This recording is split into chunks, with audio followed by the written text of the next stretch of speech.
नमस्कार। घटना चक्र बुक वीडियो के इस शैक्षणिक मंच पर आपका स्वागत है।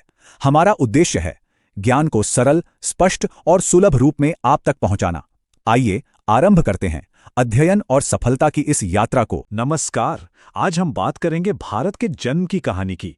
ये वो कहानी है कि कैसे आज़ादी के बाद एक देश ने अपने पहले कदम उठाए और खुद को एक राष्ट्र के रूप में खड़ा किया। तो चलिए इसी कहानी में थोड़ा और गहराई से उतरते हैं। ये सिर्फ कुछ तारीखों और घटनाओं की बात नहीं है, बल्कि ये उन पहले और सबसे जरूरी कदमों की कहानी है जिनसे भारत के एक राष्ट्र बनने की बुनियाद रखी गई। देखिए, हर बड़े बदलाव की शुरुआत कुछ अहम लोगों से होती है। सत्ता का ये जो ऐतिहासिक ट्रांसफर था, ये भी दो बहुत ही अहम लोगों की निगरानी में हुआ। इन्हीं लोगों ने ब्रिटिश राज के अंत और एक आज़ाद भारत के सफ़र की शुरुआत की। जरा सोचिए, इन दो लोगों पर कितनी बड़ी जिम्मेदारी रही होगी। इन्हें आधुनिक इतिहास के सबसे बड़े पावर ट्रांसफर में से एक को मैनेज करना था। एक तरफ थे प्रधानमंत्री एटली, जो लंदन से पूरी प्रक्रिया पर नजर बनाए हुए थे, और दूसरी तरफ यहां जमीन पर थे लॉर्ड माउंटबेटन, जिन्हें भारत में असलियत का सामना करना था, फाइनल हैंडओवर जो करना था। तो ठीक है, पावर ट्रांसफर तो हो गया, लेकिन असली चुनौती तो अब शुरू हुई थी। ये एक खाली कैनवस जैसा था जिस पर एक नए भारत की तस्वीर बनानी थी, और इसके लिए सामने आए देश के पहले आर्किटेक्ट्स, यानी हमारे पहले नेता। यह सिर्फ एक अपॉइंटमेंट नहीं था, बल्कि एक बहुत बड़ा सिंबल था। गवर्नर जनरल का पद, जो हमेशा से ब्रिटिश ताकत का सेंटर रहा, अब पहली और आखिरी बार एक भारतीय के पास था, सी राजगोपालाचारी। यह एक साफ संदेश था कि अब भारत अपनी किस्मत खुद लिखेगा।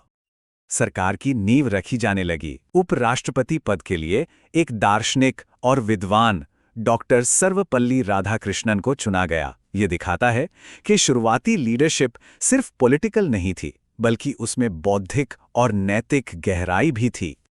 एक नए राष्ट्र के लिए सबसे जरूरी निवेश होता है उसकी आने वाली पीढ़ियों पर। इसीलिए शिक्षा मंत्रालय की जिम्मेदारी मौलाना अबुल कलाम आजाद जैसे दूरदर्शी नेता को दी गई। उनका मकसद सिर्फ लोगों को साक्षर बनाना नहीं था, बल्कि एक मॉडर्न और साइंटिफिक सोच वाला समाज बनाना था। और फिर थे वो मजबूत स्तंभ जिनके कंधों पर देश को एक रखने की सबसे बड़ी जिम्मेदारी थी, सरदार वल्लभ भाई पटेल। उन्होंने गृह मंत्रालय संभाला, और ये सिर्फ एक पद नहीं था, ये 500 से भी ज्यादा रियासतों को एक देश में जोड़ने का एक बहुत ही बड़ा और मुश्किल मिशन था। तो अब नेता भी थे और सरकार भी बन गई थी। लेकिन सवाल ये था कि ये नया भारत दुनिया के सामने अपनी पहचान कैसे बनाएगा, इसकी आत्मा क्या होगी। बस यहीं से शुरू हुई प्रतीकों और संप्रभुता के जरिए एक नई पहचान गढ़ने की कहानी। जो तिरंगा कभी रावी नदी के किनारे पूर्ण स्वराज के सपने का प्रतीक बनकर फहराया गया था, वो अब सिर्फ एक सपना नहीं था, वो एक आजाद संप्रभु देश की हकीकत बन चुका था, जो अब आसमान में गर्व से लहरा रहा था। देश के अंदर पहचान बनाने के साथ साथ भारत ने दुनिया में भी अपनी जगह बनानी शुरू कर दी थी। नेपाल के साथ यह संधि सिर्फ एक समझौता नहीं था, बल्कि ये ग्लोबल स्टेज पर एक नए और स्वतंत्र खिलाड़ी के तौर पर भारत का पहला औपचारिक ऐलान था। सरकार और पहचान बनने के बाद अब अगला बड़ा काम था लोगों को वोट की ताकत देकर उन्हें सशक्त बनाना। 489 ये सिर्फ एक नंबर नहीं है, ये दुनिया के सबसे बड़े लोकतंत्र के पहले इम्तिहान का स्केल था। सोचिए, एक ऐसा देश जहां करोड़ों लोग जिंदगी में पहली बार वोट डालने जा रहे थे, और उनमें से ज्यादातर पढ़ना लिखना भी नहीं जानते थे। पूरी दुनिया की नजरें हम पर थीं कि क्या भारत ये नामुमकिन सा लगने वाला काम कर भी पाएगा या नहीं। ये ऐतिहासिक चुनाव कोई एक दिन का काम नहीं था, ये तो महीनों तक चलने वाला एक बहुत बड़ा अभियान था।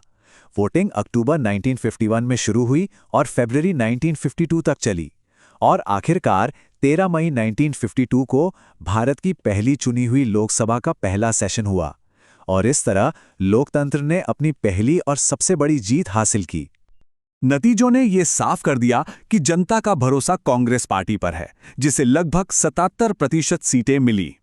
लेकिन साथ ही भारतीय कम्युनिस्ट पार्टी के मुख्य विपक्ष के तौर पर उभरने से यह भी तय हो गया कि लोकतंत्र में एक मजबूत विपक्ष की भी अपनी जगह है।